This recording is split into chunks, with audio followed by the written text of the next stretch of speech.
착하게 살았습니다. 양보하고 참고 먼저 손 내밀었습니다. 그런데 어느 날 문득 이런 생각이 듭니다. 나는 왜 항상 손해보는 쪽일까? 밀고 들어오는 사람이 더 많이 가져가고, 목소리 큰 사람이 인정받고, 나는 늘 뒷정리하는 사람으로 남아 있습니다. 억울합니다. 그리고 그 억울함을 말하지 못해서 더 답답합니다. 오늘 이 이야기가 끝날 즈음 같은 상황을 전혀 다른 마음으로 바라보게 될지도 모릅니다. 해결책을 드리려는 게 아닙니다. 다만 우리가 지금까지 착함을 어떤 방향으로 바라봐 왔는지 한 번쯤 돌아보려 합니다. 착하게 산다는 건 대부분 이런 마음에서 시작됩니다. 내가 이렇게 하면 상대도 그렇게 해주겠지. 양보하면 양보받고, 배려하면 배려받고, 참으면 알아주겠지. 그런데 현실은 그렇지 않을 때가 많습니다. 양보하면 당연하게 여기고, 배려하면 더 요구하고, 참으면 만만하게 봅니다. 그래서 우리는 상처받습니다. 내가 이만큼 했는데 왜 돌아오는 게 없지? 여기서 한 가지 질문을 해봅니다. 착함은 언제부터 거래가 되었을까요? 어릴 때부터 우리는 이렇게 배웠습니다. 착하게 굴면 칭찬받는다. 말 잘 들으면 사랑받는다. 양보하면 좋은 사람이 된다. 그래서 착함은 이렇게 하면 무언가 돌아온다는 기대와 묶여버렸습니다.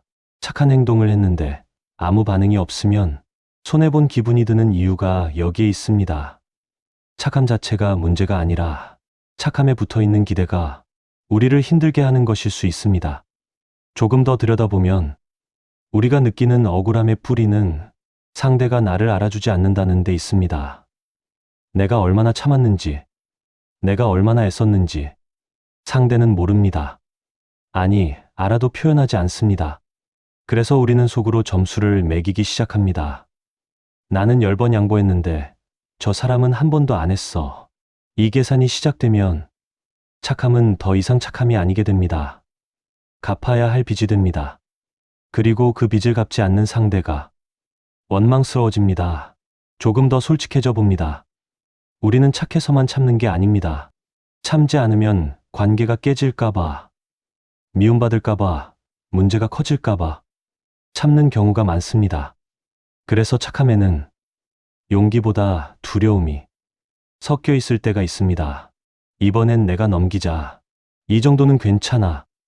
말해봤자 달라질 게 없어. 이 말들은 겸손처럼 보이지만 사실은 상처를 미루는 말일지도 모릅니다. 조금 불편해지는 대신 계속 참는 쪽을 선택해 온 겁니다. 그리고 이 선택이 반복되면 어느 순간 참는 게 내 역할처럼 굳어집니다. 사람들은 우리를 착한 사람으로 기억하지만 정작 나는 점점 나 자신을 놓치게 됩니다. 그래서 억울함은 갑자기 생기지 않습니다. 참아온 시간만큼 천천히 쌓여온 감정입니다. 여기서 한 발 물러서 생각해 봅니다. 상대가 나를 알아주지 않는 게 문제일까요? 아니면 내가 알아주기를 바라는 게 문제일까요? 둘 다일 수 있습니다. 그런데 내가 바꿀 수 있는 건 내 쪽뿐입니다. 상대의 반응은 내가 통제할 수 없습니다. 아무리 잘해도, 아무리 착하게 굴어도 상대가 어떻게 받아들일지는 상대의 몫입니다. 이걸 인정하는 순간 조금 허무해질 수 있습니다. 그러면 착하게 사는 게 무슨 의미가 있어? 착함의 의미는 상대의 반응에서 오는 게 아닐 수 있습니다. 양보했을 때 상대가 고마워하지 않아도 내가 양보할 수 있는 사람이라는 것. 참았을 때 상대가 알아주지 않아도 내가 참을 줄 아는 사람이라는 것. 그게 나의 모양입니다. 상대가 어떻게 반응하든 나는 내 모양대로 살았습니다. 그것만으로 이미 의미가 있습니다. 다만 우리는 그걸 잘 모릅니다. 상대의 반응으로만 의미를 확인하려 하기 때문입니다. 또 하나 생각해 볼 것이 있습니다. 착함이 손해처럼 느껴지는 이유 중 하나는 비교 때문입니다. 옆에서 밀고 들어가는 사람이 더 많이 가져가면 내가 적게 가진 것 같습니다. 그런데 정말 그럴까요? 그 사람이 가져간 것과 내가 가진 것은 같은 종류일까요? 밀고 들어가서 얻는 것과 기다려서 얻는 것은 무게가 다릅니다. 당장 눈에 보이는 양은 적어 보여도 내가 지킨 것들이 있습니다. 관계, 신뢰, 그리고 나 자신에 대한 존중. 이건 잘 보이지 않아서 손해처럼 느껴질 뿐입니다. 우리는 자주 이런 생각을 합니다. 나도 좀 이기적으로 살아볼까. 그런데 막상 그렇게 하면 마음이 편하지 않습니다.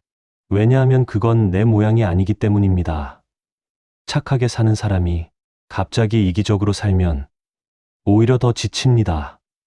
나답지 않은 방식으로 살면 에너지가 더 많이 듭니다. 그래서 문제는 착하게 사는 것이 아니라 착하게 살면서 인정받으려는 것일 수 있습니다. 조금 정리해보면 이렇습니다. 착하게 사는 건 괜찮습니다. 다만 착함에 기대를 붙이면 힘들어집니다. 이만큼 했으니 이만큼 돌아와야 해. 이 생각이 우리를 지치게 합니다. 상대는 내 기대대로 움직이지 않습니다. 그건 상대가 나쁜 게 아니라 사람은 원래 그렇습니다. 내가 할 수 있는 건 착함을 유지하되 기대는 조금 내려놓는 것입니다. 기대를 내려놓는다는 건 포기하는 게 아닙니다. 돌아오면 좋고 안 돌아와도 괜찮아. 이 정도의 마음입니다. 이게 쉽지 않다는 거 압니다. 오랫동안 착하면 인정받는다고 배워왔으니까요. 하루아침에 바뀌지 않습니다. 그래도 한 번쯤 생각해 볼 수 있습니다. 내가 지금 힘든 건 착하게 살아서가 아니라 착함에 너무 많은 걸 기대해서일 수 있다. 세상에는 두 종류의 착함이 있습니다. 하나는 무언가를 바라는 착함이고 하나는 그냥 그런 사람인 착함입니다. 첫 번째 착함은 피곤합니다.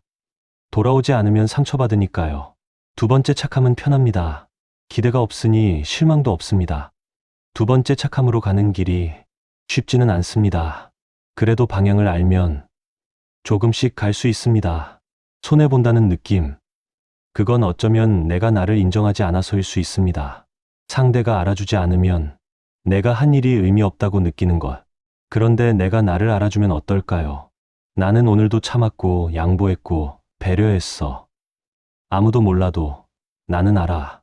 이 한 문장이 상대의 인정보다 더 큰 힘이 될 수 있습니다. 여기까지 읽으셨다면 이미 충분히 애써오신 분입니다. 착하게 살면서 상처받고 그래도 또 착하게 살고 그러면서도 왜 이렇게 사나 싶고 그 고민은 부족해서 생긴 게 아닙니다. 책임감 때문에 생긴 겁니다. 나 하나 편하자고 밀고 들어갈 수 있었는데 그러지 않았습니다. 그게 당신의 모양입니다. 지금의 자신을 조금 더 인정해도 괜찮습니다. 남들이 알아주지 않아도 당신은 알고 있으니까요. 살다 보면 누구에게도 꺼내지 못한 마음들이 있습니다. 그 마음을 꺼내어 이야기로 정리해보는 곳입니다. 조용히 구독해 주셔도 괜찮습니다.